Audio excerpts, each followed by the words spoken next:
ہندو کا اختیار ہے کہ وہ اپنے مذہب پر برابر چلے، تو مسلمان کو بھی اپنا اختیار دستور نے دیا کہ وہ اپنے مذہب پہ بلا خوف کے اپنے مذہب پر چلتے رہے۔ سکھوں کو بھی ان کے مذہب پر چلنے کا حق دیا، عیسائیوں کو بھی دیا۔ تو بہرحال ہر مذہب کے ماننے والوں کو یہ دستور نے اختیار و حق دیا کہ وہ اپنے مذہب پر آزادی کے ساتھ اپنی عبادتیں کر سکتے ہیں اور اپنے مذہب پر اپنی زندگی کو گزار سکتے ہیں۔ لیکن ہم نے دیکھا ہے کہ 10 برس سے صرف اور صرف اس ملک کو مذہب کے نام پر بانٹ کر مضبوط نہیں بلکہ کمزور کرنے کی کوشش کی جا رہی ہے۔ تو آج اگر میں آپ کے درمیان میں کھڑا ہوں تو یہی بات کہنے کے لیے کھڑا ہوں کہ سب سے پہلے تو ہم کو آپس میں مذہب کے نام پر نفرت کو پیدا کرنے والوں کو کمزور کرنا ہوگا، اور ہم کو ان کے اشتعال میں آئے بغیر ہندوستان جو ایک گلدستہ ہے ہندو مسلم سکھ عیسائی کا، اس گلدستے کو ساتھ میں رکھتے ہوئے ہم سب کو ایک ہو کر اپنے حق کی لڑائی کو لڑنا ہوگا۔ ہم بھی ان کی سازشوں کا شکار ہو جائیں گے اور مذہب کے نام پر علیحدگی اختیار کریں گے تو پھر ہم ان عناصر کو کامیاب کر رہے ہیں جو ملک کو کمزور کرنا چاہتے ہیں۔ اور ہم نے مسلسل دیکھا ہے کہ 10 برس سے اگر اس ملک میں ناانصافی کا اگر کوئی شکار ہو رہا ہے تو افسوس کے ساتھ کہنا پڑتا ہے کہ ہر جگہ پر مسلمان کو دوسرے درجے کی شہری کی نظر سے دیکھا جا رہا ہے، تو اس کو صرف یا کبھی گوشت کے نام پر یا اذان کے نام پر یا حجاب کے نام پر اس پر ظلم و زیادتی کی جاتی ہے، کبھی حجاب کے نام پر اس کو تعلیم کو ترک کرنے پہ مجبور کیا جاتا ہے، تو گوشت کے نام پر یا بیف کے نام پر بازاروں میں اس کو لوچا جاتا ہے، اور پھر غیر غلط باتیں کہتے ہوئے رامزادے فلاں کہتے ہوئے ان کو ڈرایا اور مارا جاتا ہے۔ نہ صرف یہ بلکہ آپ یہ بھی دیکھ رہے ہیں کہ طلاق ثلاثہ کا قانون ہے تو پھر وہ بنایا گیا، تو اس کے بعد CANRC کا قانون، اور آج آپ اور ہم یہاں پہ جمع ہوئے ہیں تو وقت کے جو ترمیمات لائے گئے اس کے احتجاج میں آپ اور ہم یہاں کھڑے ہیں۔ تو میں یہ اس بات کو سمجھنے سے قاصر ہوں، کیا ہندوستان کا مسئلہ مسلمان ہے؟ ہندوستان کا مسئلہ مسلمان نہیں ہے۔ ہندوستان کا اگر سب سے بڑا مسئلہ ہے تو وہ روزی کا ہے، وہ روٹی کا ہے، وہ خوشحالی کا ہے، وہ ترقی کا ہے، وہ نوکری کا ہے۔ لیکن آج ہندوستان پر مہنگائی کی بات نہیں ہوتی، روزی روٹی کی بات نہیں ہوتی، ہندوستان کی کمزور معیشت کو استحکام دینے کی بات نہیں ہوتی۔ ہندوستان میں آج کئی لوگ کے پاس شوچالے نہیں ہے، اس کی بات نہیں ہوتی، لیکن اگر ہوتی ہے تو صرف نفرت کی بات ہوتی ہے، تو صرف مذہب کی، اور میں یہ بھی کہوں تو غلط نہ ہوگا کہ قانون بن رہے ہیں تو صرف اور صرف مسلمانوں کو کمزور کرنے اور مسلمانوں کو تکلیف پہنچانے کے لیے۔ اور یہ قانون بھی اگر بنایا گیا تو میں بھی 6 مرتبہ مسلسل ایوان اسمبلی میں مجلس کے نمائندگی کرتا ہوا حلقہ چندرائن گٹے کی عوام نے مجھے منتخب کیا، ایوان میں گیا، کئی قانونی ترمیمات کو ہم نے دیکھا ہے، سنا ہے، ہمارے سامنے آئے ہیں۔ قانون کیوں بنتا ہے؟ قانون اس لیے بنتا ہے کہ آپ دیکھتے ہیں کہ چائلڈ رائٹس ہے، وومن رائٹس ہے، تو کس کے لیے ہے؟ یہ قانون اس لیے بنتے ہیں کہ عورتوں کے حقوق کا تحفظ ہو، قانون اس لیے بنتے ہیں کہ بچوں کے حقوق کا تحفظ ہو، تعلیم کے اگر قانون بنتے ہیں تو صرف اس لیے بنتے ہیں کہ ہر کسی کو تعلیم ملے اور تعلیم کا تحفظ ہو۔ تو آج اگر وقف قانون میں اگر ترمیمات لائے گئے ہیں تو وقف کا تحفظ نہیں ہے بلکہ وقف کی تباہی کے لیے یہ قانون لایا گیا۔ مجھے بتاؤ بتانے والوں کہ اس نئی ترمیمات میں کون سا وقف کا تحفظ ہو رہا ہے، یا واقف کا تحفظ ہو رہا ہے، یا وقف کرنے والے نے جن مقاصد کے لیے وقف کیا ہے اس کا تحفظ ہو رہا ہے۔ اس میں وقف کے تحفظ کی کوئی بات نہیں، کیا وقف کے قابضداروں کو ہٹانے کی کوئی بات ہے؟ واقف کے منشے و مقصد کے خلاف میں اگر کوئی کام ہو رہا ہے تو اس کو سزا دینے کی کوئی بات ہے؟ نہیں ہے۔ تو بتانا یہ چاہتا ہوں کہ یہ قانون صرف اور صرف وقف کو تباہ و برباد کرنے کے لیے بنایا گیا ہے۔ اور آج اگر ہم یہ بات سمجھیں گے کہ اس قانون کے بننے سے یا اس کے ترمیمات سے ہم کو کیا لینا دینا ہے، ہمارا کیا فائدہ ہوا ہے آج تک، اگر کوئی فرد یہ سوچ رہا ہے تو میں اس شخص کو آج جواب دینا چاہتا ہوں کہ آج ہماری جتنی مساجدیں ہیں اس قانونی ترمیمات کے بعد، اس قانون کے بعد میں آج ہماری مساجدیں محفوظ نہیں ہے۔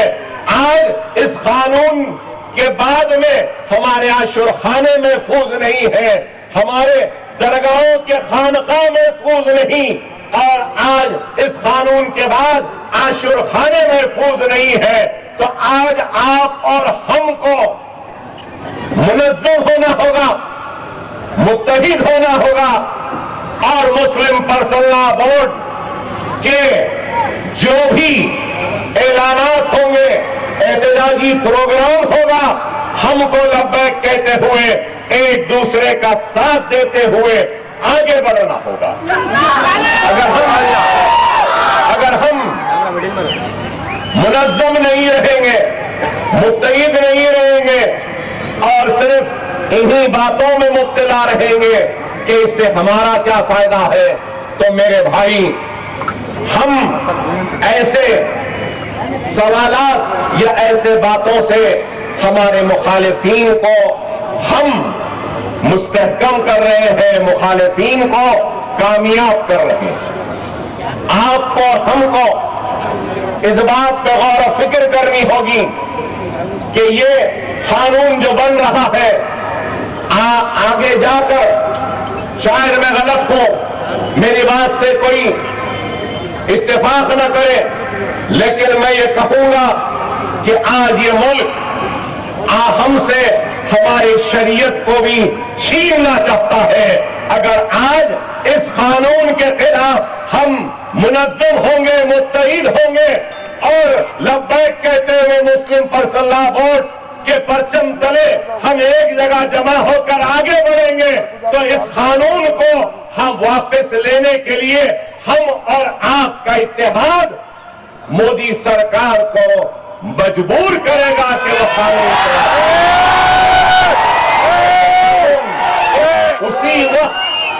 اسی وقت واپس لیا جائے گا جب ہم اور آپ مل کر منظم ہو کر جدوجہد کریں گے۔ اگر ہم اپنی جدوجہد میں صرف جوش رکھیں گے تو یاد رکھو صرف جوش سے منزل نہیں ملتی، اگر منزل کو حاصل کرنا ہے تو ہم کو جوش کے ساتھ ہوش مندی کی بھی ضرورت ہے، اور جس قوم کے پاس جوش بھی ہے، ہوش بھی ہے، تو کامیابی و کامرانی اس قوم کی یقینی ہے۔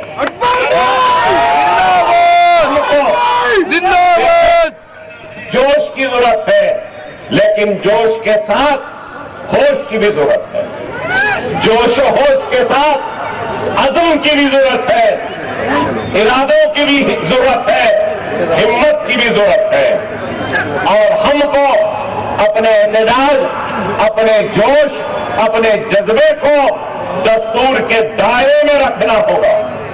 ہم کو کوئی ایسا کام نہیں کرنا ہے جس کے ذریعے ہمارے دوسرے شہریوں کو تکلیف ہو۔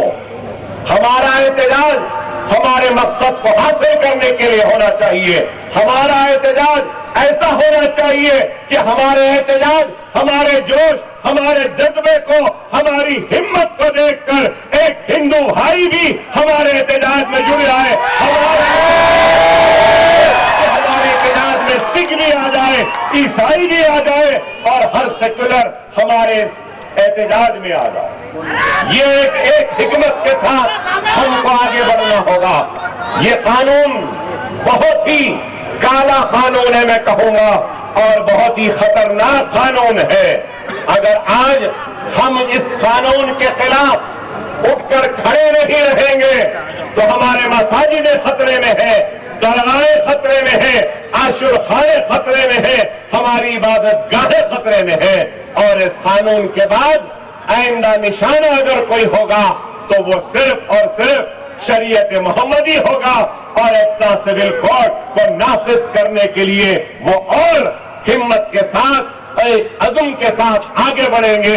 ہم کو ان کی ہمتوں کو توڑنا ہے تو ہماری صفوں میں اتحاد کو پیدا کرنا ہے۔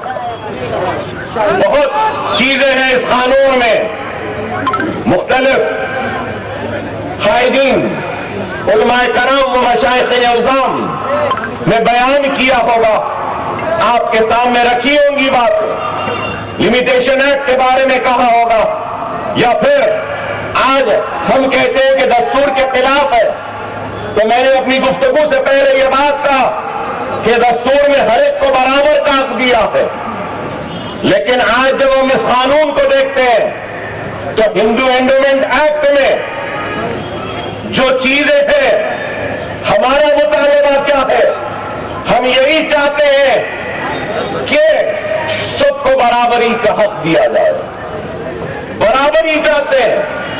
ہندو اینڈومنٹ ایکٹ میں کئی اختیارات ہیں، لیکن یہاں اس نئے قانون میں آپ بتائیے کہ ہندو اینڈومنٹ بورڈ میں مسلمان نہیں جا سکتا، لیکن وقف بورڈ میں ایک غیر مسلم بھی آ سکتا ہے۔ اور پھر کیا بات ہے کہ نہیں، اس کو اچھے سے چلانے کے لیے اور سہارا لیتے ہیں تو سیکولرزم کا وقف بورڈ ہی ملا تھا نریندر مودی صاحب کو اپنے سیکولرزم کو دکھانے کے لیے۔ اگر سیکولرزم دکھانا تھا تو وہ حجاب کرنے والی بچی کو پڑھنے دیا ہوتا، سیکولرزم دکھانا تھا تو بیف کے نام پر مارنے پیٹنے والوں کو سزا دینا تھا، سیکولرزم دکھانا تھا تو پھر وہ گجرات میں عصمت ریزی کرنے والوں کو رہائی نہیں دینا تھا، سیکولرزم دکھانا تھا تو احسان جعفری کی بیوہ جو اس دنیا میں نہیں رہی ان کو انصاف دلانا تھا، سیکولرزم دکھانا تھا تو قاتلوں کو برابر کی سزا دینی تھی، لیکن ایسا صرف وہ قانون میں۔ یہ کون سی بات ہوئی؟ اب ایسا حال ہو گیا ہے، اگر میں موٹی بات میں سمجھانا چاہوں تو ایسا ہو گیا ہے کہ میرے باپ نے، میرے دادا نے، میرے پردادا نے، میرے سگردادا نے میری اولاد کے لیے، آنے والی اولاد کے لیے کچھ زمین جائیداد گھر دے کر گئے۔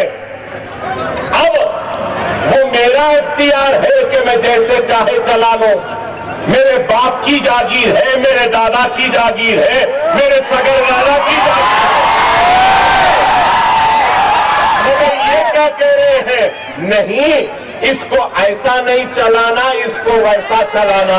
ارے بابا، دینے والے کون ہیں؟ دینے والا میرا باپ ہے، میرا دادا ہے، میرا مطلب یہی ہے۔ آج جس طریقے سے وقف بورڈ اور آفاقی زمین میں مداخلت ہو رہی ہے، کل کے دن یہی ہوگا کہ اگر آپ کے باپ دادا نے آپ کو گھر دے کر گئے ہیں تو تو یہ لوگ بولیں گے کہ نہیں، تم کو گھر چلانا نہیں آ رہا، ہم تمہارے گھر کو چلائیں۔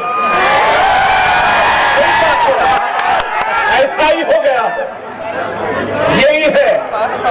ارے آپ غور کریے، خدا را بہت سی باتیں ہیں، بہت سی چیزیں ہیں کہنے کی، سننے کی، رکھنے کی، لیکن وقت مجھے اس بات کی اجازت نہیں دے رہا ہے۔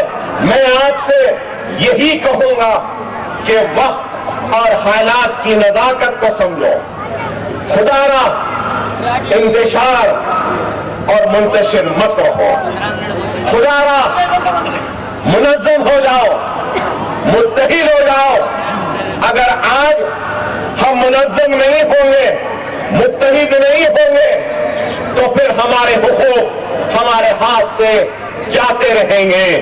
میں یہ بھی بات کہوں گا کہ آنے والے کل میں اگر ایکسٹرا سول کوڈ کو نافذ کرنے کا ان کا ایک ارادہ ہے اور اس کے طرف یہ بڑھ رہے ہیں، تو اس بات سے بھی تعجب نہیں ہوگا کہ اقلیتوں کو جو دستور میں دفعے 2930 کے تحت اقلیتوں کو جو اختیارات دیے گئے ہیں، آنے والے کل میں وہ ایک قانون کے ذریعے ان اختیارات کو بھی ختم کریں گے، چھین لیں گے اور اقلیتی اداروں کو بھی خطرے میں ڈال دیں گے، تعلیمی اداروں کو۔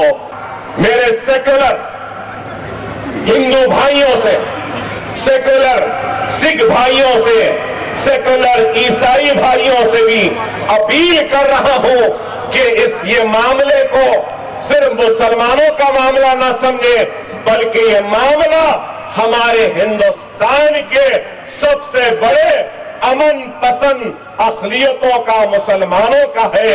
اور ہمارا مطالبہ کیا ہے؟ یہ قانون کے خلاف ہماری لڑائی ہے، تو یہ لڑائی دائرے دستور میں ہے۔ حکم ہوگا، اس حکم پر لبیک کہتے ہوئے ہم آگے بڑھیں۔ یہ قانون میں ایک اور بہت ہی خطرناک بات ہے، ASI کی، آرکیولوجیکل سروے آف انڈیا کی بہت ہی خطرناک بات ہے۔ آج بھی آرکیولوجیکل سروے آف انڈیا کے تحت میں جو مساجدیں ہیں، بہت سے مساجدوں میں ایک وقت کی بھی نماز نہیں ہوتی، بہت مساجدوں میں صرف عید کی نماز ہوتی ہے، تو بہت سے مساجدوں میں صرف جمعہ کی نماز ہوتی ہے۔ ارے آپ بتائیے، کاغذات تو ہے، کاغذات ہے، لیکن بہت ساری ایسی ہیں جہاں پہ کاغذات نہیں ہیں۔ وقف یوزر بھی ہے، اس کو بھی کیا ہے ہمارے قائدین بیان کریں گے۔ ارے مکہ بھی کیا ہے؟ وقف یوزر ہی ہے۔ لیکن آپ بتائیے کہ یہ لوگ صرف اپنی تعداد، اپنی اکثریت کا ایک فائدہ اٹھاتے ہوئے جمہوریت میں ایک سب سے بڑی اقلیت مسلمان کو ہراساں کر رہے ہیں، پریشان کر رہے ہیں اور ان کی حق تلفی کر رہے ہیں اور ان کے حقوق کو چھیننے کی ایک کوشش کر رہے ہیں۔ ہمیں اس ملک کی عدلیہ پر پہلے بھی یقین تھا، ابھی بھی یقین ہے، آنے والے کل میں بھی یقین رہے گا۔ بابری مسجد، رام جنم بھومی کے مسئلے پر بھی ہندوستان کے مسلمانوں نے عدالت پہ یقین کیا، عدالت کے فیصلے کا احترام کیا، عدالت کے فیصلے کی عزت کی اور عدالت کے احترام کا ثبوت دے دیا اور عدالت کے فیصلے کو قبول کیا۔ وہ الگ بحث ہے کہ اس فیصلے میں کیا کیا باتیں تھیں، ان تفصیلات میں نہیں جاؤں گا، لیکن یہ کہنا چاہتا ہوں کہ مسلمان اس ملک کا وفادار تھا، ہے اور رہے گا۔ یہ ملک ہمارا تھا، ہے اور رہے گا۔ اس ملک کو جب بھی ضرورت پڑے گی تو مسلمان اپنے سینوں کو پیش کرے گا اور اس ملک کی حفاظت کرے گا۔ لیکن یہ بھی ضرور کہوں گا ہم اپنے حق کی لڑائی لڑنے سے پیچھے ہٹنے والوں میں سے نہیں ہے. ہم اپنے حق کی لڑائی لڑیں گے, ضرور لڑیں گے. اگر ہم کو بیف کے نام پہ لوچا گیا تب بھی ہم آواز کو بلند کریں گے. چہرے پہ داڑھی دیکھ کر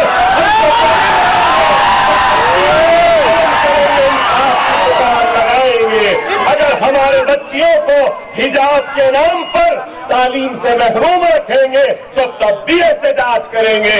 اگر رامزادے فلاں-زادے کہہ کے ہم کو ماریں گے, گالی دیں گے, تب بھی ہم اپنی آواز کو بلند کریں گے.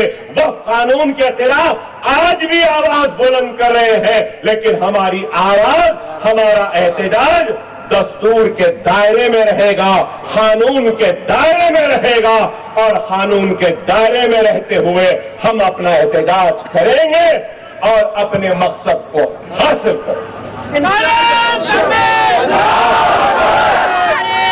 آپ کی ذمہ داری ہے کہ صرف آج جلسوں میں شرکت کر لیے اس سے نہیں, بلکہ ہم کو آج اس مقام سے طے کر اٹھنا ہوگا کہ ہم مسلم پرسنل لا بورڈ کے پرچم تلے جو بھی احتجاجی پروگرام کا اعلان ہوگا ہم کھانے سے کھانا ملا کر اس احتجاج میں شریک ہوں گے. کسانوں نے کیا خوب احتجاج کیا تھا, کیا کسانوں نے احتجاج نہیں کیا؟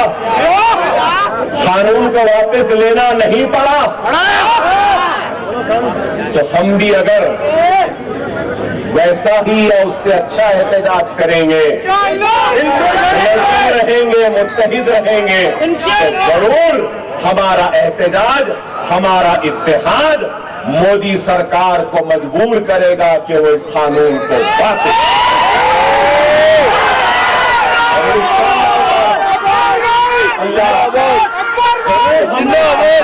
کامرانی عطا کرے. اللہ ضرور ہم کو کامیابی و کامرانی عطا کرے. اللہ ضرور ہم کو کامیابی و کامرانی عطا کرے. مجھے یقین ہے, میرا ایمان ہے کہ ہم کامیاب و کامران ہوں گے. آپ منظم رہیے, متحد رہیے, اور جو بھی احتجاجی پروگرام کا اعلان ہوگا لبیک کہتے ہوئے آگے بڑھیے. اور بھی بہت سے مقررین ہیں, تو میں آپ تمام سے اجازت لوں گا.